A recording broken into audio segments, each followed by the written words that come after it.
quando há o trauma trava o hardware. Aí, realmente, você fez a leitura certinha. Você acredita que esse seu jeito de pensar é para todo mundo, sem exceção, 100%? Essa capacidade de ressignificar, reelaborar, dá para ser desse jeito todas as pessoas? Parte da premissa que elas querem, tá? Eu quero, Joel, eu quero, André, eu quero, estou comprometido, me ensina, vou abrir aqui o meu coração, meu tempo, minha energia, meu comprometimento, me ensina. Você acredita que é possível? Eu acredito porque eu parto do pressuposto da neurobiologia. Nós nascemos iguaizinhos. Em termos de hardware. Em termos de hardware, sim. Se eu te der um computador e der um para ela idêntico, os dois partem do mesmo lugar. Ok. Agora vai aí do que cada um vai pôr no seu. Ok. Mas partem do mesmo lugar. Você acha que a sua... Eu costumo brincar assim, tudo que um ser humano é capaz de fazer, eu também sou. Sim. Eu posso não nadar igual você, mas eu posso nadar. Sim. Eu não posso achar que você, porque você tem um chamado divino, porque você tem filho... Não.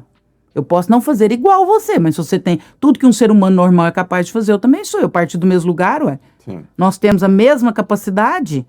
Ah, mas André, aí tem o... É aí que interfere, né? A questão da genética e da epigenética. Genética. Todos nós nascemos com uma configuração de computador idêntica. Epigenética é o ambiente. Aí é o que vai moldar. Aí é o software que você vai colocar. André, você acha que todo mundo pode partir desse princípio? E talvez essa minha fala seja muito... Essa minha ânsia, essa minha compulsão de falar para as pessoas é pela crença que eu tenho nisso exatamente. Eu acho que todo mundo tem condição de ter uma vida muito melhor. Eu acho que à medida que a gente vai quebrando esses paradigmas, essas crenças, esses softwares, certo. Você identifica ali um software, você fala, cara, isso aqui é vitimismo, eu não vou ficar nessa pro resto da minha vida, eu não quero viver assim. E você deleta aquele software. Então eu parto do princípio que a gente foi entregue esse computador para todo mundo saiu do mesmo lugar. E aí não estou falando de condição financeira, não estou falando disso. Estou falando de neurobiologia. Agora, dali para frente, aí realmente aí é cada um com a sua história. Aí é a forma que vai conduzir. Podemos chamar isso também de crença, certo? Podemos. O software. Crença, uma crença que se instala. Crença é algo que eu acredito. Ou uma percepção, um modelo mental, ou mindset, assim por diante. Está lá, uma forma como eu enxergo um evento, uma determinada coisa. É fácil mudar de uma crença, vou chamar ela agora de crença, de uma crença que não é edificante para uma crença edificante? É fácil, é simples? O processo tem muitas etapas? Porque, imagina o seguinte, uma pessoa chega e fala assim, Andréia, eu percebi que eu tenho uma crença limitante com dinheiro. Aí você fala, tá, me conta sobre essa crença limitante. Eu percebi que eu não gosto de dinheiro, que eu me afasto dele, que eu tenho um senso que eu não mereço, por isso que eu não acesso esse cara. Após essa identificação, você acredita que a reestruturação dessa crença é um processo simples, rápido, longo? Como é que é isso? Não é simples. Parte de dois princípios. A tomada de consciência não quer dizer mudança. Primeiro eu preciso tomar consciência, mas isso é só 50% do processo. Tá bom. Depois vem a mudança, ou a ressignificação. Então, não é simples porque é um processo denso, porque primeiro eu preciso ter a coragem de olhar para mim corajosamente e olhar as coisas que não estão funcionando. E é aí que a maioria das pessoas trava. Porque as pessoas ficam se justificando. Ah, eu não estudei, porque meus pais, não sei o quê, não sei o quê. Se você ficar se justificando, você já trava aí o negócio. O autoconhecimento e a autoconsciência passa pelo fato de que eu preciso admitir as questões. Só se perde aquilo que se admite que tem. Eu só deixo de ser ciumenta se eu admitir que eu sou ciumenta. Então, a tomada de consciência, e eu acho que talvez essa seja a parte mais difícil. A tomada de consciência. Você sentar, olhar e dizer, cara, tem um monte de coisa aqui que não tá legal, não. Isso daqui eu preciso mudar, as pessoas estão falando e muitas vezes eu nego, eu acho ruim, eu me magoo, mas eu preciso olhar para isso, os resultados não estão legais. A Bíblia diz, pelos frutos vos conhecereis. Quando eu trabalhava em empresa, eu trabalhava muito com indicadores, com scorecard. E eu falo que eu sou uma pessoa de indicadores. Uhum. Eu sou muito preocupada com resultado. Até em terapia eu era preocupada se os meus pacientes estavam evoluindo. E tudo que eu faço eu sou muito preocupada com resultado. Porque as pessoas te reconhecem pelo seu resultado. Não se engane. É isso aí. Não se engane. Se você não der resultado, as pessoas não vão te enxergar. E isso é bíblico. Pelos frutos vos conhecereis. Jesus chega na figueira, enfia a mão, não tem figo, Jesus amaldiçoa. E a figueira seca. Ninguém vai bater palma para sua ausência de resultado, porque você está só existindo. Não, não, não, não. Você vai ser reconhecido por aquilo que você faz, por aquilo que você produz. E aí, a gente tem que ter, eu adoro essa palavra, a pachorra de sentar e avaliar os seus resultados. Não sou eu que vou te falar, não. É você. Você já tem mais de 21 anos, você tem condição.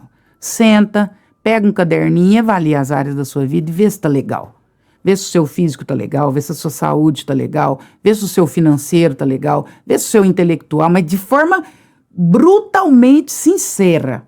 Avalie os seus frutos. Não sou eu que vou falar a respeito de você. Quem vai depor a favor ou contra você são os seus frutos. São os seus resultados. Isso depõe contra ou a favor de você. E sob resultado não dá para negar. Número não nega. Resultado não nega, indicador não nega. Sim. É sobre isso.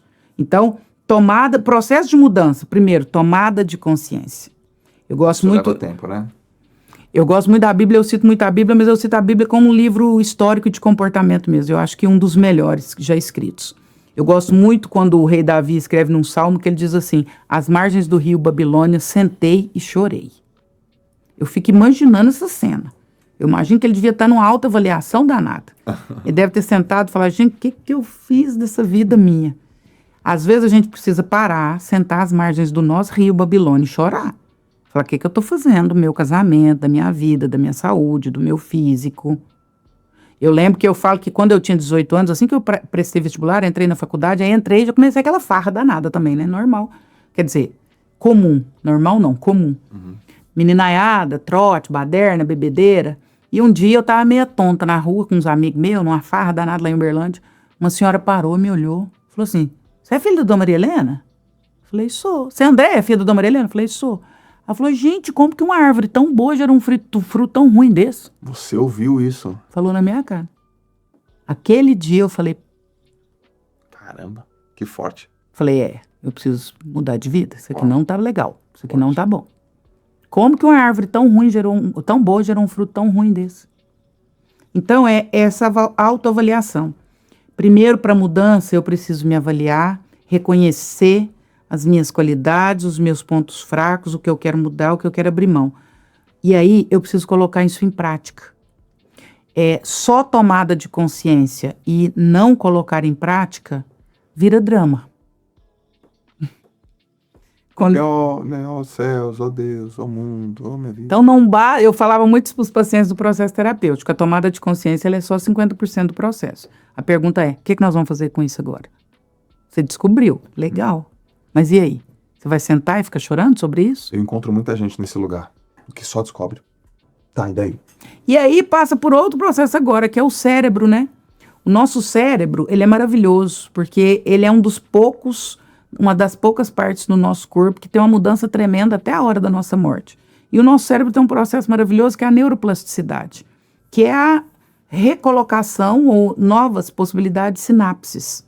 É apagar um caminho neural e criar um outro caminho neural. Você está acostumado a reclamar de tudo. Isso é um caminho neural, isso é fácil. Certo. Sua sinapse está criada ali.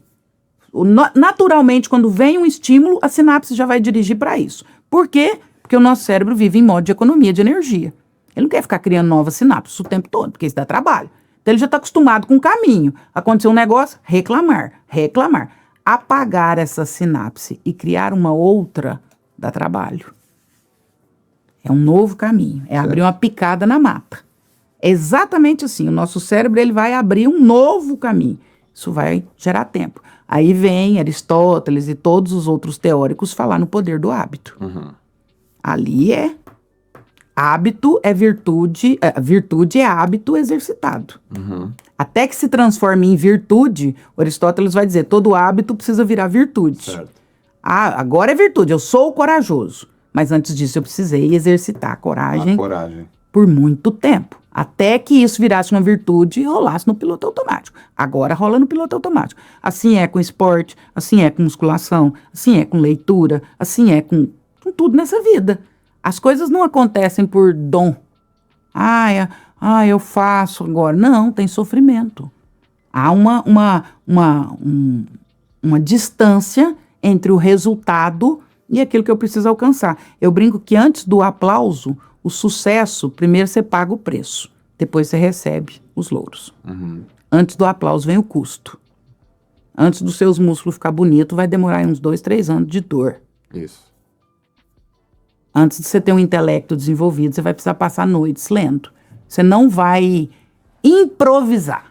Isso você não vai improvisar. Mas tem a IA. Você só vai virar alguém burro com assinatura premium.